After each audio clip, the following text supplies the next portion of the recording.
أبو خمي جنان ما أنا جنان ما إيه بيت خليه بو سان جريت جولين تك قدافان تنتاتو هاي إجمانا قوراني بر فول ما قورو إسانتي أبو إنجا فولانو قوري قبلان خان بوكسي الدنيا رنجرين وقالن دو فنوني فا إرادة بچو دي فافاتو مقول إلا لكنا فاجي ديگين سان هچو دي يبليسي سنبودا نريفة چيسيدين أكا قوري ساكا بيتين نيمي چيرا أكا ديگين إرادة بوتو ديگين غرام فاجي بو نريفة چيسيدين غران الناس سنبودا بكا خيسر يتي مالي يادين ويدا أنا مبودا ألمبو يوين بينا ماندو namni naggagaba hospitaala seen hospitaalli ala kanaan guutamee jira incorraan guutamee jira hanga rifiraal jedhamutti ala lamboo miidhame inni nama lafatti jalati afaani deebuun nama baastu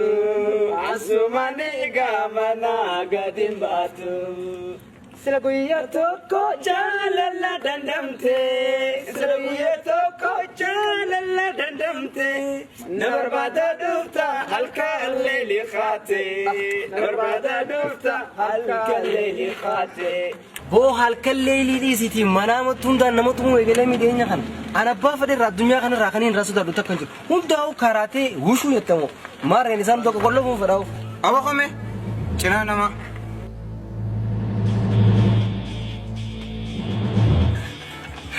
agartanii guddisaa baddu osoo yaamtanii fiiga baalagee kana simaan naa bar ana moo ana cinaa namaa beeyte an cinaa namaati maal hajamtan أبو eenyu أين زونتا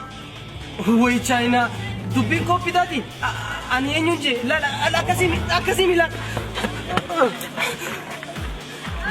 laal maal seetanni beekta dubbiitu wal isin jalaa fakkaate laal an nama tumtanii isin nama haqaatiin jee malee namaan tumaan jenne laal naafi ni wal isin fakkaate laal Aboo? hoo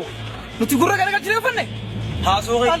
wallahi haasoo qiyyaa miti rabbi si jeesu na barsiisu wallahi irratti jaabdollee nan godhin ala namantanii abaus use betul jalkine afaan asal jir ati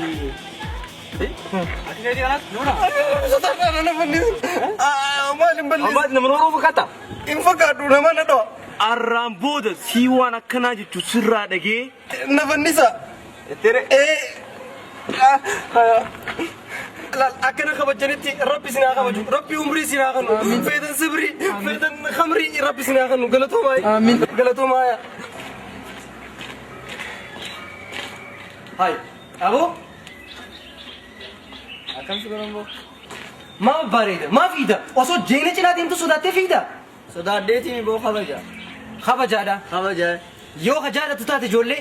deemi warra isaanii yaamiif reefka gurratanii hospitaalaa geeffatanii garuu ganda kana keessattis yoo kaafan taate anaaf isaanii sadiisin baasii